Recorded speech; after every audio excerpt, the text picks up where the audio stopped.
Welcome to Minding My Money. I'm your host, Shawnee, and this is where the journey to financial freedom is real, raw, and a little bit fun. I'm sharing my wins, my lessons, and everything in between, $1 at a time. Now, before we jump in, let me say this. This ain't financial advice, just financial realness. Today's episode title, and even this entire podcast, was inspired by a Lil Wayne track entitled Money on My Mind. My favorite part? Well, when he kept saying get money over and over on the track. It's like he was speaking to me. It's as if he was saying, no matter what's going on, just get that money. And I'm about to age myself because this song came out when I was a freshman in college. But here's the thing, him saying get money over and over again, that stuck with me. Last episode, I introduced you to the idea behind minding my money, why I started this, what it means. But today, we're talking mindset, specifically the way money used to live in my head and how that's changing. Now let's take a stroll down memory lane. As early as I can remember, I knew we didn't have much money.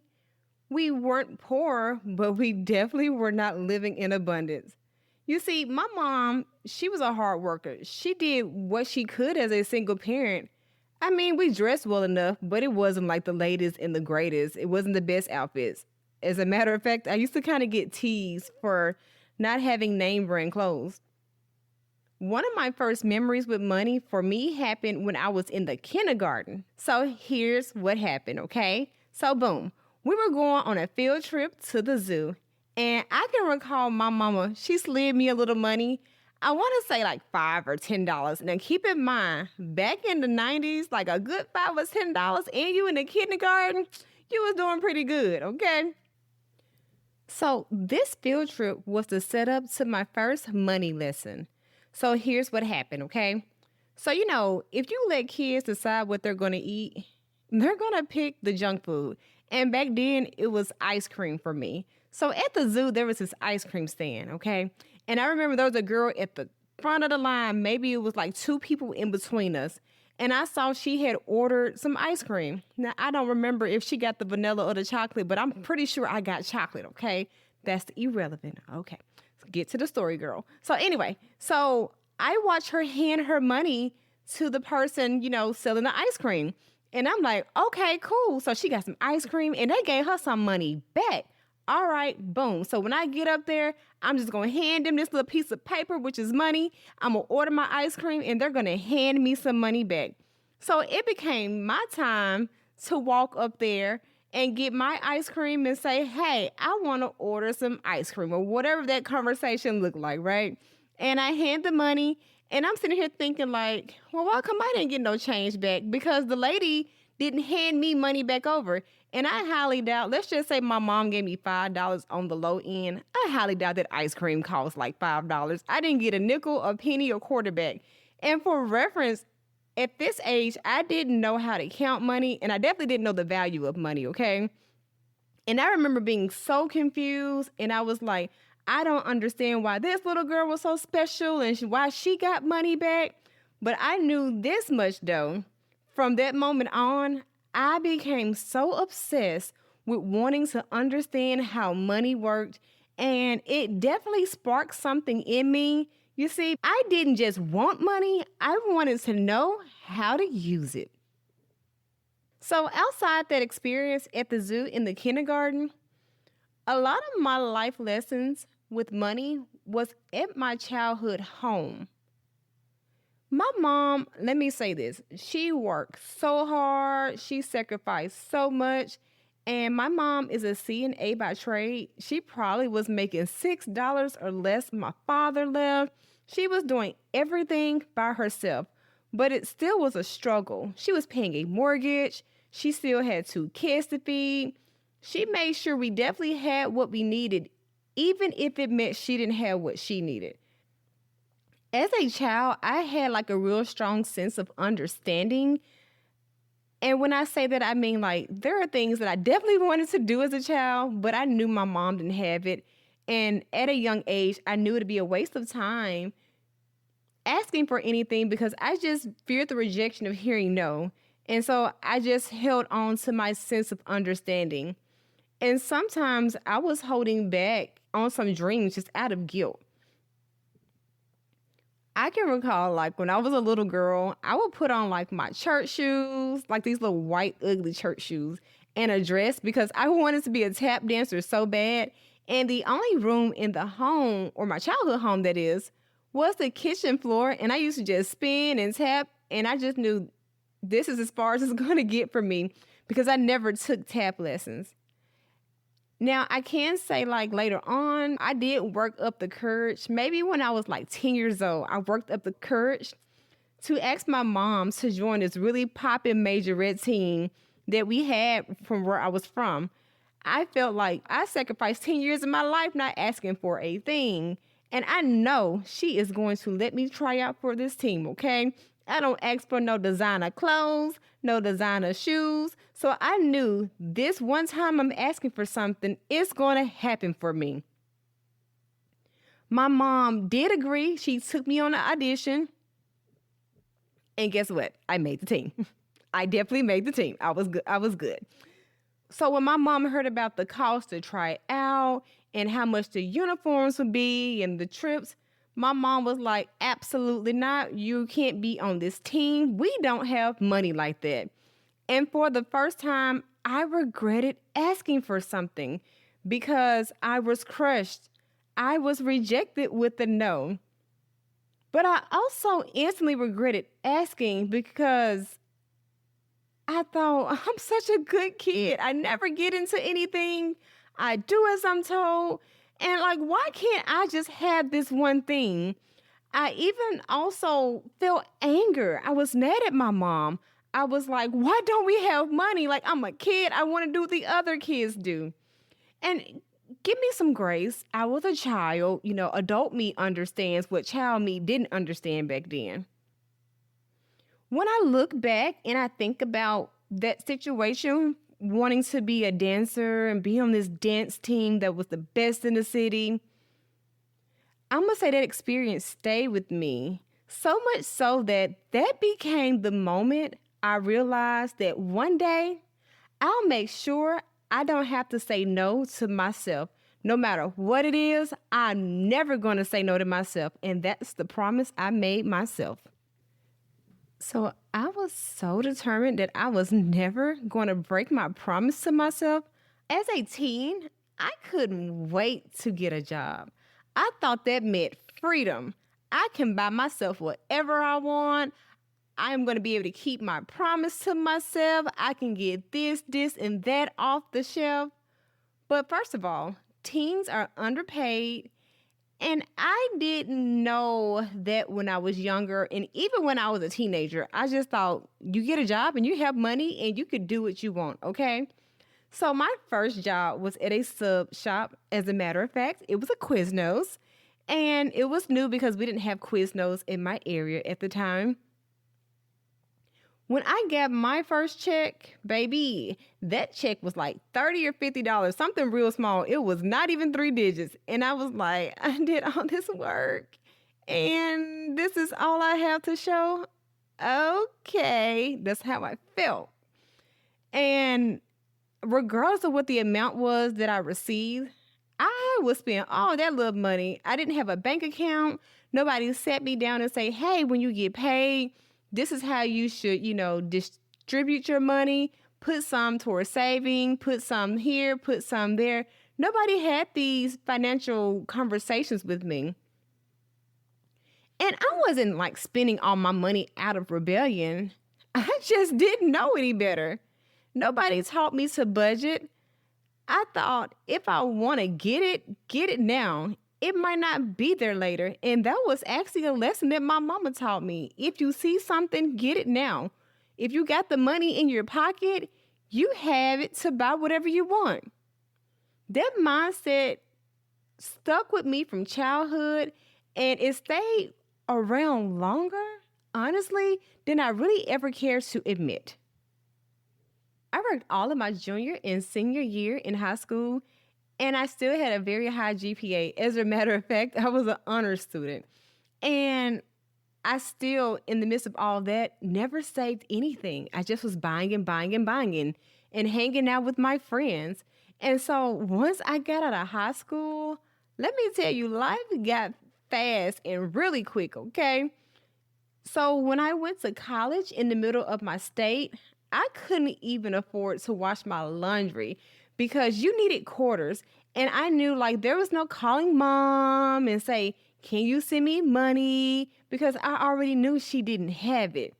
I was broke and trying to survive.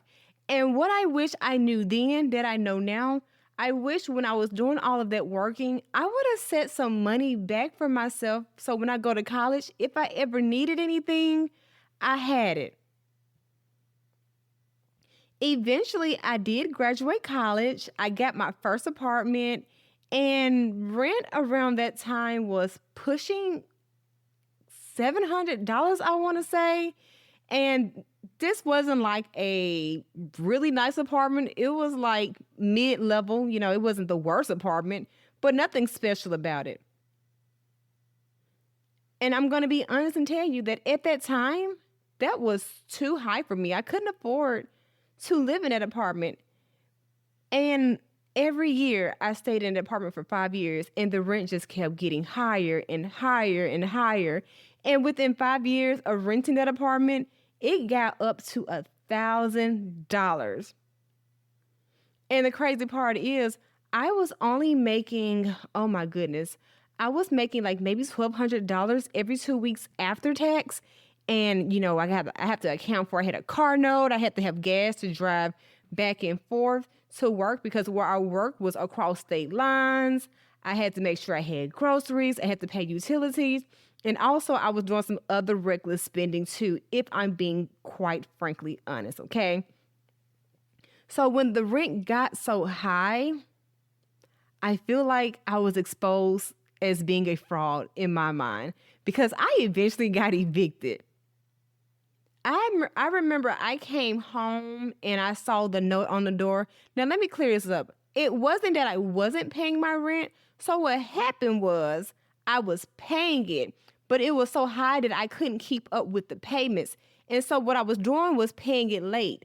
But before I was paying my rent late, this is around this time, this is the last time I had a checkbook. I would put a check into like the little payment box, right? And I'm like, okay, they're not going to cash it today. And so what happens is they would cash the check the same day. And let's say I would get paid the next day. They would cash it the same day. I didn't have all the funds and probably none of the funds in my account. And it got to where I was not allowed to pay by check. I had to do a money order. And so that meant my rent had to be late because I have to have the money to go get the money order. And I had to swallow my pride, call my mom, and ask her, can I move back in? And I did not want to do that, but I had to. I had no choice. It was live on the streets or swallow this pride and go live with your mom. I felt like the biggest failure. I felt embarrassed.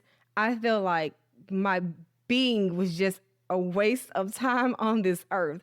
So when I moved back in with my mom, I was like, listen, I'm going to stay for 6 months and I'm going to get out. And I will say, I appreciated this about her. She said, don't be in a rush because when you left to go get that apartment, you had no money saved. You just left with nothing in your pocket. And that was the absolute truth. So I ended up staying with my mom 3.5 years. And what I thought was a setback staying with her that long ended up being the best move I could have ever made for myself. You see, being back at my mom's house was the biggest blessing of my life. I didn't know it in real time, but it was the best thing ever. I was able to save money for the first time ever. Like, I really mean like ever, ever, ever, ever, okay?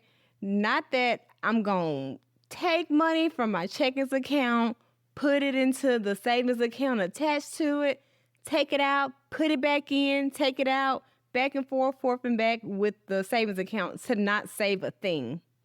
Over those 3.5 years, I saved about $15,000. I paid out $20,000, actually probably more than $20,000 in IRS debt, and I learned how to fix my credit for free. So this is what I did, okay? I wasn't going to pay anybody to do any credit repair. I went to YouTube University and I was studying. I was listening to people explain like how they got out of debt.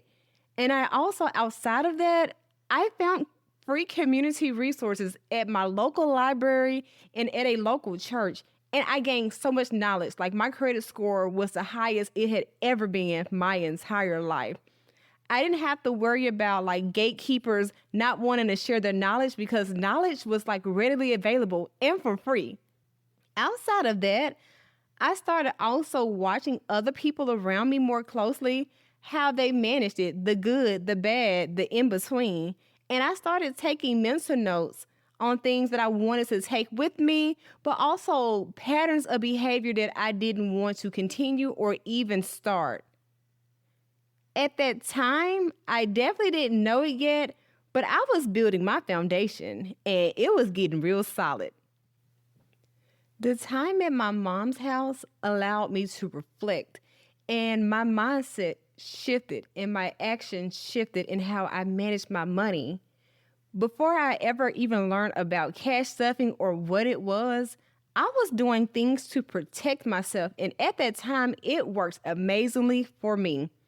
I was hiding my debit cards so I wouldn't overly spend money. I would just purposely leave the house. So when I go out with people, I'd be like, oh, you know what, girl? I left my car. I can't even come. Or I can't even order any food.